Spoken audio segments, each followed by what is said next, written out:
I just got off an interview. I wasn't wearing this. And I'm thinking to myself, I want to share some tips on how to have a successful virtual interview. And not like regular interview tips on this is how to have a good interview, this is how you can land the job. These tips are more like things that if you are interviewing or being interviewed virtually, you might forget. It's pretty easy to forget these things. So let's get into it. I have 5 different tips for you guys.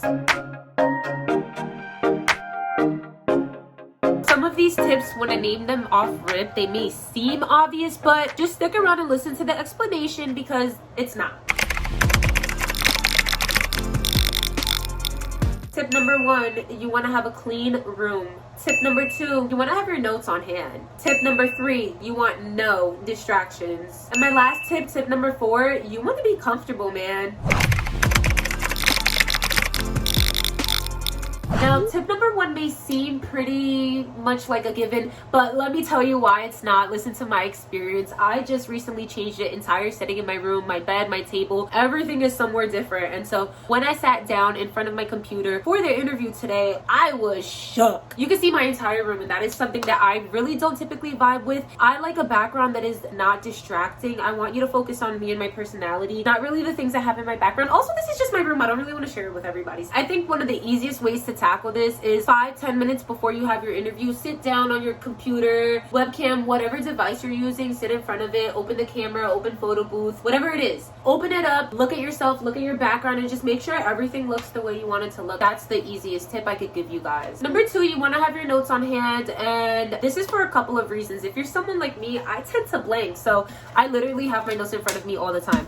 But also, you want to be able to write anything down. If you have any questions that come up, any interesting details that they share with you, you just want to make sure that you are able to take note of whatever is being said without you being distracted. But on that note, another thing I always have on hand, it doesn't matter if I am interviewing or being interviewed, is a bottle of water. I don't care if it is my plastic bottle or reusable bottle, have the bottle right next to you so that if you get nervous, if you do need a little bit of a distraction, if you get caught in mouth, you got your water. You don't need to get up and go for any reason. Number 3, you really don't want any distractions. And when I say this, I'm talking about pets, sadly.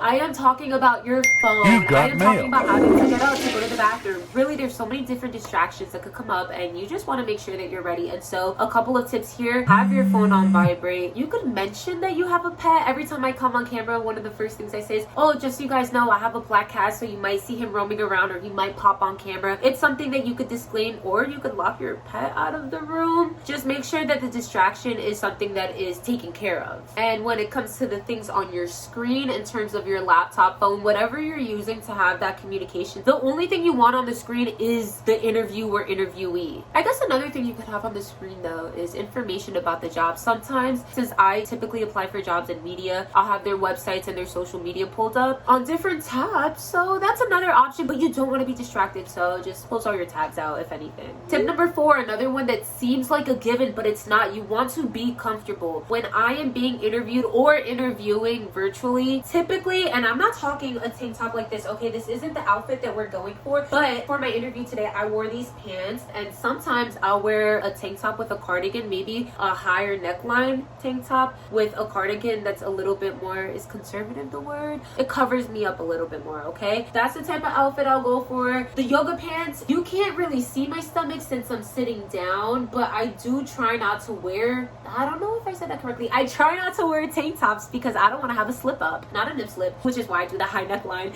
But I mean, I don't want my stomach to show in any way, and so typically I will wear comfortable yoga pants. I will wear something that I could move in, that I could sit down and cross my legs in, because if I could do that, I'm comfortable. And why do you want to be comfortable, you might ask? It's really simple. If you're comfortable, you're yourself, and they really want to see who you are when they are interviewing you. The best thing that you could do for the interview is be yourself.